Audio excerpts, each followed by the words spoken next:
अस्सलाम वालेकुम नाज़रीन, उम्मीद करता हूँ आप सब खैरियत से होंगे।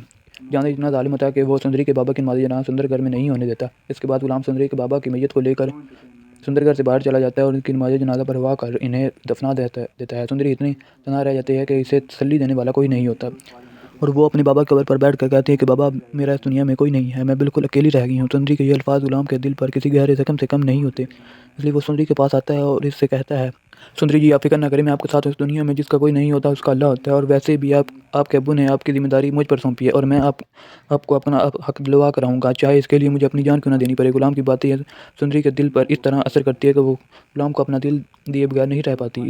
इसके बाद गुलाम एक बार फिर सुंदरी के बनाने वाले क्वार्टर में ले जाता है। गुलाम को राजी की बातों पर शक होने लगता है और ये सोचने पर मजबूर हो जाता है कि दाल में कुछ काला है। इधर बादशाह अपनी फूफो के पास बैठा होता है। बादशाह भी अपनी फूफो के दुख दर्द में बराबर का शरीक होता है, इसलिए वो अपनी फूफो माँ का गम बांटने के लिए इससे पूछता है कि आप आखिर मुझे बताती क्यों नहीं, वो कौन थे, आप इनसे कैसे जुदा हुई, क्या उन्होंने आपके साथ बेवफाई की। आगे फूफो अम्मा कहती है, नहीं बेटा, ऐसी बात नहीं है, बस तुम्हें मैं अपना माजी नहीं बता सकती। बादशाह कहता है, फूफो अम्मा, आखिर क्यों आपका माजी जानना चाहता हूँ मुझे। बादशाह की फूफो जब बादशाह अली का नाम सुनती है तो वो इसकी सांसें तेज़ हो जाती है और वो घबरा कर गुलाम अली को अंदर बुलवाने के लिए कहती है। गुलाम की फूफो गुलाम से पूछती है, क्या नाम बताया तुमने। गुलाम कहता है, आशिक अली। क्या आप इन्हें जानती है। आशिक अली का नाम सुनकर खुर्शीद की आंखों में आंसू आ जाते हैं। फिर वो गुलाम से कहती है, इन्होंने तुम्हें कौन सी जिम्मेदारी दी है, जल्दी बताओ। गुलाम इन्हें बताता है कि एक जवान बेटी है जिसे दुनिया के रस्म व रिवाज का बिल्कुल नहीं पता। वो बहुत सादा और मासूम है। इसने मुझे बताया कि इसका ताल्लुक इस हवेली में ऐसे शख्स से है जो अपनी बेटी को अपने काबू में ले जा सकता है। इसके बाद बादशाह की फूफो गुलाम से कहते हैं, वो लड़की कहाँ है। गुलाम खुर्शीद को अपने कमरे में ले जाता है।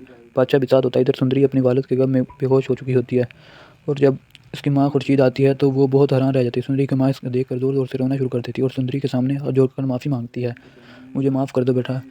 खुर्शीद सुंदरी के बारे में कुछ नहीं जानती होती, इसलिए वो इससे पूछती है कि आप कौन हो। आगे चलकर खुर्शीद खड़े होकर कहती है, बेटा, मैं बहुत तुम्हारी बदकिस्मत माँ हूँ जो अपनी गोद से जन्म तो दे सकी, लेकिन मैं तुम्हें रिश्ते की मोहब्बत नहीं दे सकी।